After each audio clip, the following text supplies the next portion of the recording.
Di depan gerbang utama hotel tempat saya kembali untuk mengambil barang-barang setelah menerima pemberitahuan pemecatan, anehnya hari itu saya melihat seorang nenek yang tidak asing terbaring pingsan. Saat itu, saya tidak tahu bahwa beliau akan mengubah hidup saya sepenuhnya. Hotel Mahameru, yang berdiri megah di atas bukit di kawasan Menteng, adalah hotel mewah yang sering dikunjungi oleh para konglomerat atau tamu setingkat duta besar asing. Di belakang konter depan lobi utama itu, saya telah bekerja selama setahun sebagai staf resepsionis kontrak. Nama saya Kirana Putri, usia 30 tahun. Dengan impian bekerja di hotel, saya telah mengirimkan puluhan surat lamaran dan akhirnya mendapatkan posisi ini setelah lama tidak mendapat panggilan. Awalnya, saya berharap pada janji bahwa ada kemungkinan diangkat menjadi karyawan tetap, tetapi harapan itu pupus hanya dalam sebulan setelah saya masuk. Para karyawan tetap tidak memperlakukan saya selayaknya manusia. Meskipun tutur kata mereka sopan, selalu ada dinding di antara kami. Kirana, tolong isi ulang kopinya, ya. Biar kami yang bereskan ini. Lihat yang di dekat jendela sana. Hal-hal seperti itu seharusnya diperhatikan oleh anak baru sepertimu. Mereka bilang kehadiran saya di konter mengganggu pandangan mereka dan tidak pernah sekalipun mempercayakan pekerjaan administrasi kepada saya. Yang mereka harapkan dari saya hanyalah bekerja tanpa bicara, diam-diam, dan cepat. Itu saja, hari itu pun sama. Sejak pagi, pembatalan reservasi membanjir, dan semua karyawan tetap sedang rapat di kantor, meninggalkan saya sendirian menjaga lobi. Saat itulah insiden itu terjadi. Seorang tamu VIP yang turun ke lobi lantai 1 tiba-tiba menumpahkan kopinya. Setelah bertatapan mata dengan saya sejenak, ia membentak saya. Apa-apaan ini? Kamu sengaja mau menumpahkan kopi ke saya? Saya terperangah. Jelas sekali cangkir kopi itu ia dorong sendiri. Seketika, semua orang di lobi menoleh ke arah saya dan suasana menjadi hening. Di tengah situasi itu, saya berusaha menyembunyikan wajah panik, mengambil serbet, dan mendekatinya. Mohon maaf, Bapak. Akan segera saya bersihkan, ucap saya sambil menunduk. Saat itulah Lydia Susanto, manajer karyawan tetap, muncul. Dengan penampilan yang modis dan selalu mengenakan setelan rapi, ia selalu tersenyum di akhir kalimatnya, tetapi kata-katanya selalu menyembunyikan duri. Kirana? Tamunya marah. Bukankah seharusnya kamu yang bertanggung jawab? Saya tidak bisa membantah. Mengatakan akan bertanggung jawab berarti mengakui kesalahan ini, dan mengatakan ini bukan salah saya berarti melawan tamu. Akhirnya, tim keamanan hotel pun turun ke lobi, dan Lydia dengan tenang berkata kepada mereka, orang ini menerima keluhan dari tamu atas kesalahan yang terjadi di lobi. Tolong berikan surat peringatan, secara resmi. Mendengar itu, ujung jari saya terasa dingin. Saya tahu betul bahwa satu surat peringatan saja akan mempersulit perpanjangan kontrak saya. Dalam perjalanan keluar setelah menandatangani dokumen yang dibawa oleh staf keamanan, saya melihat pantulan wajah saya di jendela kaca lobi. Hari itu, wajah saya tampak anehnya asing dan begitu menyedihkan. Dan saya pun mulai mencari kata kunci asisten administrasi hotel di situs pencarian kerja. Saya benar-benar tidak tahu saat itu, bahwa kejadian itu adalah awal dari pemecatan saya, dan bahwa hidup saya akan berubah total setelah hari itu. Sore itu, perasaan saya sudah tidak enak sejak pagi, dan firasat itu ternyata benar. Saat saya sedang berdiri di resepsionis melayani tamu yang check-in, pintu kaca lobi terbuka dan sesosok asing masuk. Melihatnya menyeret kaki tanpa tongkat, insting saya mengatakan ada yang tidak beres. Ia mengenakan mantel abu-abu, bahunya miring sebelah, dan wajahnya yang berkerut menunjukkan kelelahan. Yang terpenting, tatapan matanya seolah kosong. Ia berjalan pelan ke tengah lobi, melihat sekeliling, lalu bergumam pada dirinya sendiri. Ini rumahku, kan? Benar, di sini.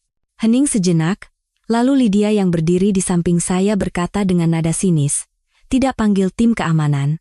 Kalau orang seperti itu dibiarkan, kita bisa kena omel tamu penting lagi.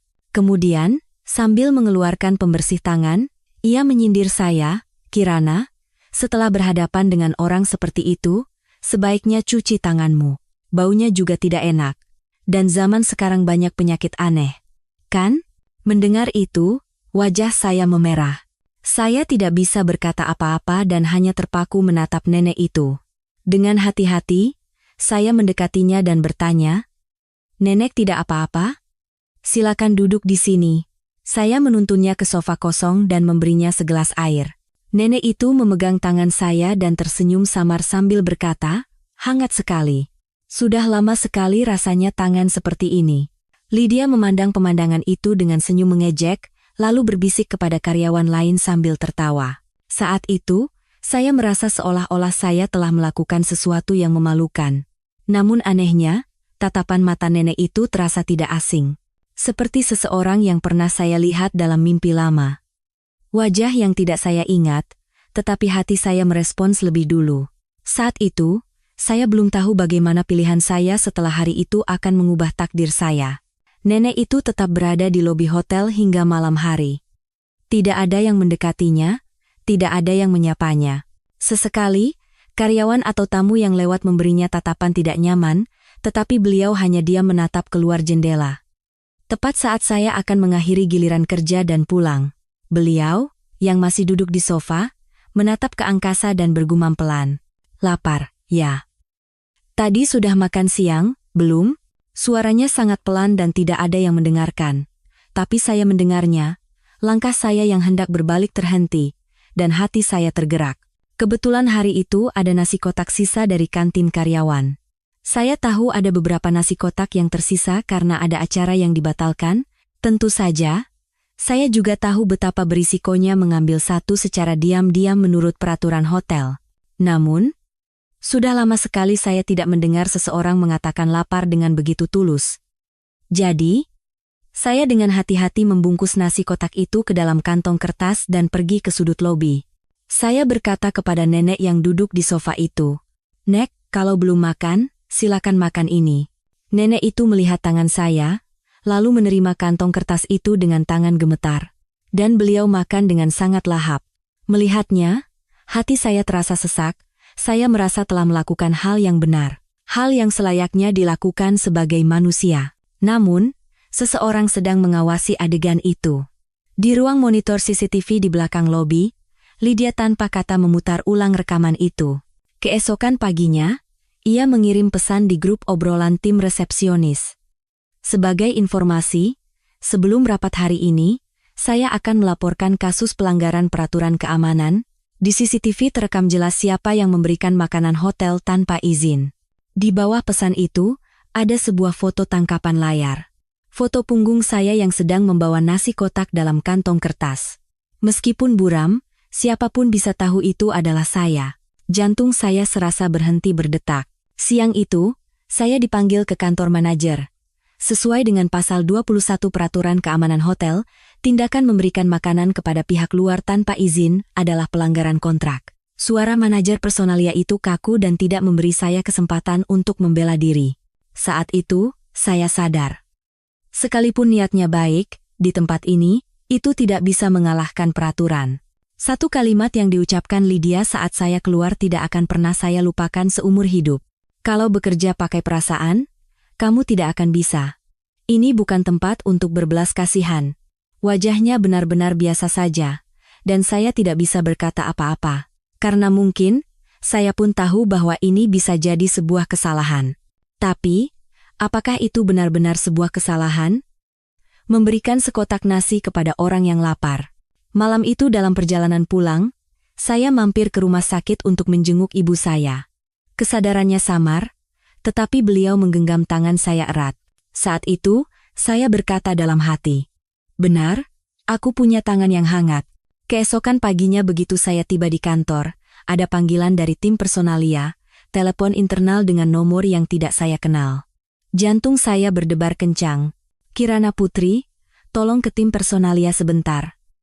Saya sudah menduga apa yang akan terjadi. Foto tangkapan layar CCTV kemarin, pasti itu masalahnya. Ujung jari saya terasa dingin saat menuruni tangga. Manajer personalia yang duduk di depan meja berwajah kaku, dan di sebelahnya ada kepala departemen umum hotel.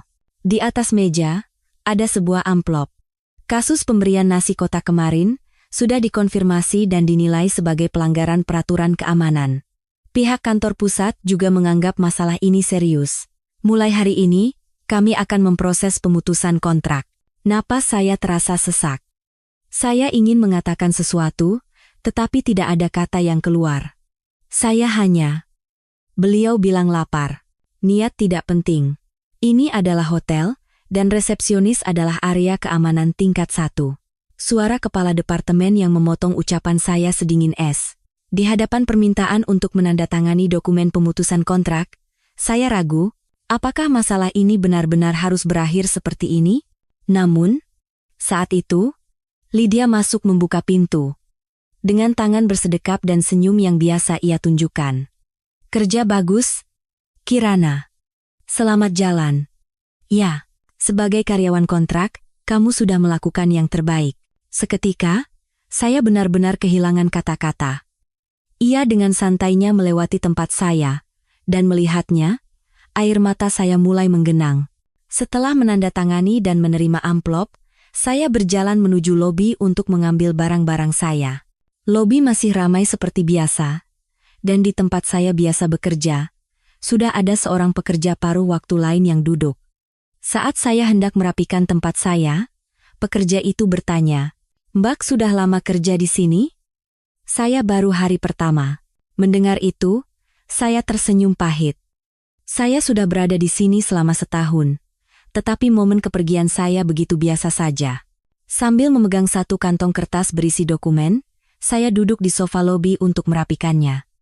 Ketika saya mendongak, mata saya bertemu dengan Lydia yang berdiri di belakang resepsionis. Ia tersenyum dan mengangguk, dan saya hanya menunduk tanpa kata. Kemarahan, rasa tidak adil, anehnya terasa tidak berarti saat itu. Saya hanya berpikir, sudah berakhir. Waktu saya di sini berakhir seperti ini. Tapi saat itu, saya tidak tahu bahwa semua akhir itu adalah sebuah permulaan. Sehari setelah menerima pemberitahuan pemutusan kontrak, saya kembali ke hotel untuk mengambil barang-barang saya. Hari itu hujan, dan langit terasa berat. Meskipun saya memegang payung, hati saya terasa lebih basah. Saat melewati gang di depan lobi, saya merasakan sesuatu yang aneh. Di balik bahu saya, di depan pintu masuk hotel, sebuah siluet kecil meringkuk di tengah hujan. Ketika saya mendekat, ternyata itu adalah nenek tempo hari. Nenek, beliau tidak bisa mengangkat kepalanya, hanya duduk meringkuk dan gemetar tanpa kata.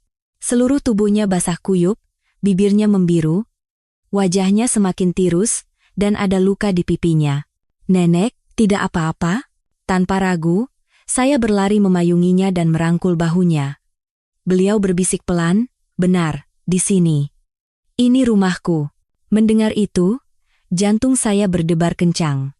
Kata-kata yang diucapkannya seolah potongan ingatan yang muncul. Tatapan matanya bercampur antara keputusasaan dan kebingungan. Tidak ada seorang pun di sekitar. Tidak ada yang peduli, semua orang hanya melewatinya dengan sibuk atau dengan tatapan terganggu. Saya mengeluarkan ponsel dan menelepon 119. Di sini, di depan Hotel Mahameru. Ada seorang nenek pingsan. Kelihatannya sangat kritis. Sambil menunggu ambulans, saya melepas pakaian luar saya untuk menyelimuti nenek itu dan menggenggam tangannya erat. Sebentar lagi ambulans datang. "Tidak apa-apa. Saya ada di sini." Beliau menggenggam tangan saya dengan tangannya yang gemetar dan berkata, "Kirana." Saya terkejut. Bagaimana beliau bisa tahu nama saya? Namun, sebelum saya sempat mendengar jawabannya, sirene ambulans meraung, dan petugas medis datang membawa nenek itu pergi. "Apakah Anda walinya?"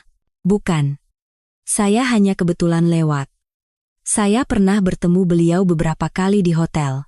Setelah ambulans pergi, saya masih berdiri di sana untuk waktu yang lama, wajah saya basah oleh air hujan dan air mata. Malam itu, saya menelepon rumah sakit. Saya penasaran dengan kondisi nenek itu.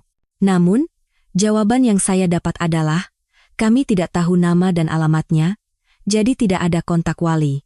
Saat ini, kami menanganinya sebagai pasien tanpa identitas. Saya meletakkan gagang telepon dan bertekad dalam hati.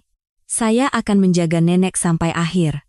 Sejak hari itu, saya memutuskan untuk tetap di sisi nenek itu. Saya sudah kehilangan pekerjaan, tetapi ada sesuatu yang tidak boleh saya hilangkan di sana. Saat itu, saya tidak tahu bahwa itu akan menjadi adegan kedua yang mengubah hidup saya. Setelah dirawat di rumah sakit, Nenek itu tidak berbicara selama beberapa hari. Tidak ada KTP, dan barang bawaannya hanya sebuah sapu tangan tua dan selembar foto usang.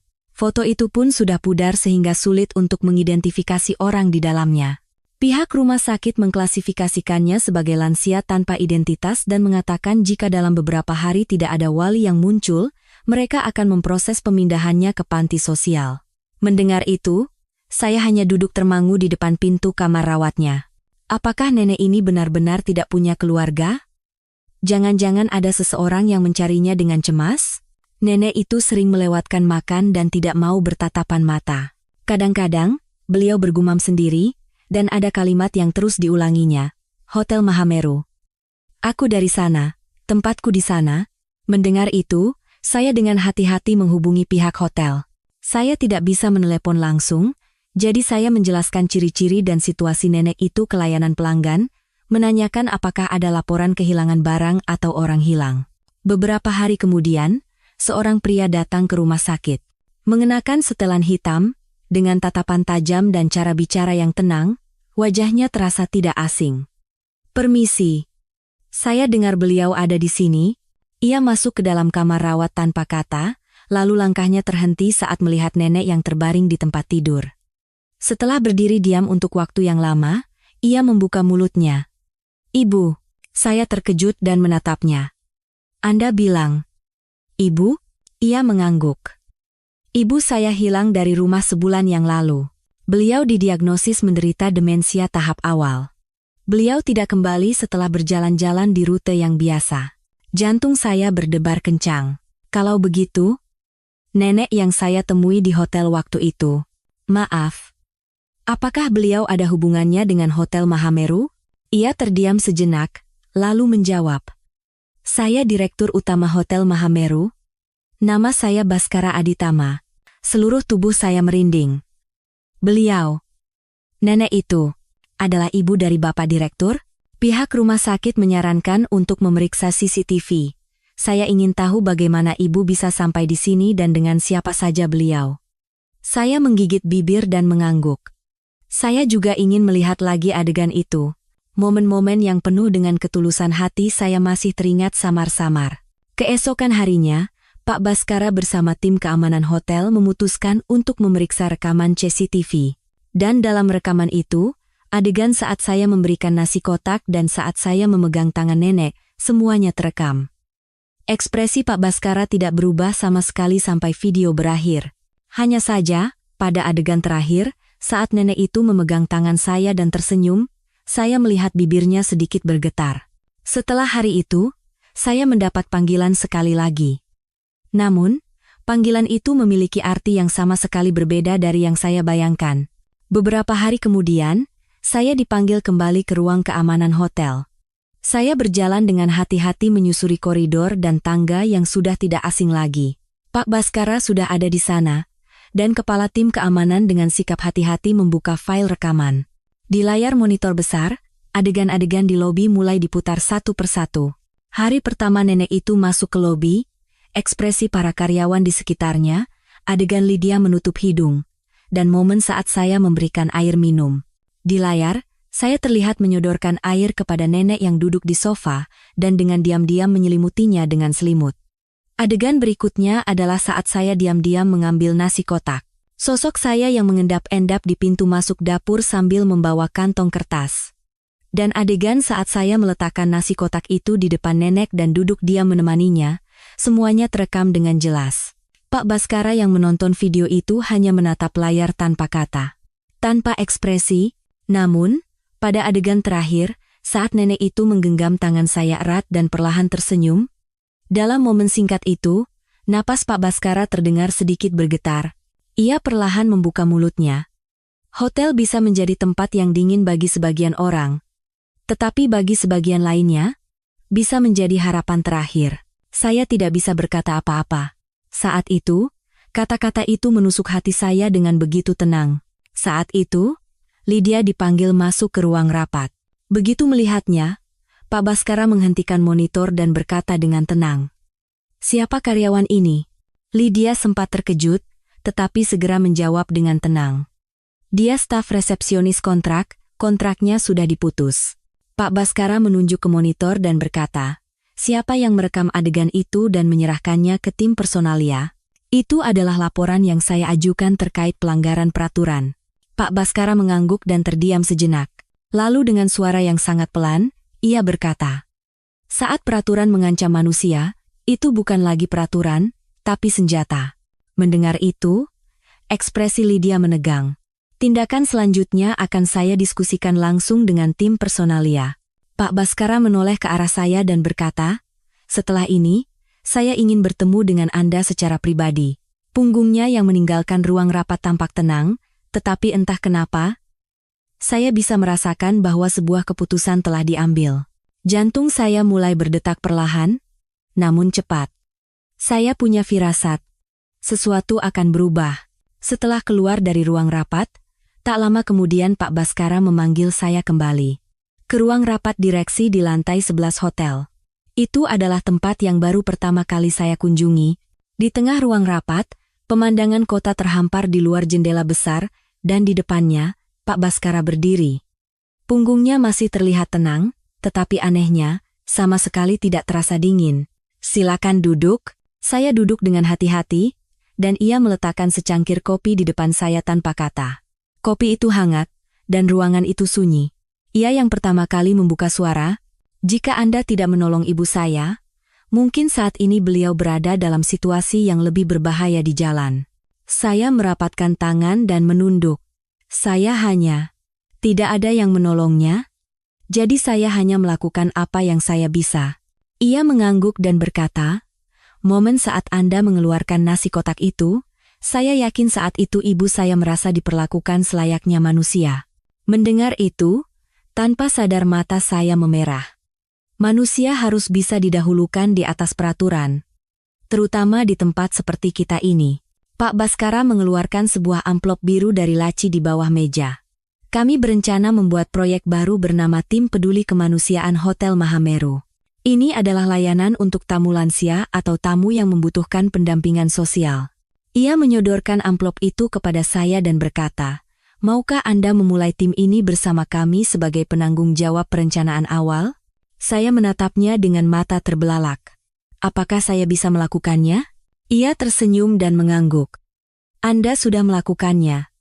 Tindakan Anda hari itu membuktikan alasan mengapa tim ini harus ada."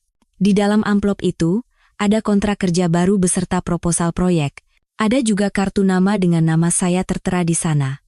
"Kirana Putri, penanggung jawab perencanaan Tim Peduli Kemanusiaan." Ujung jari saya bergetar.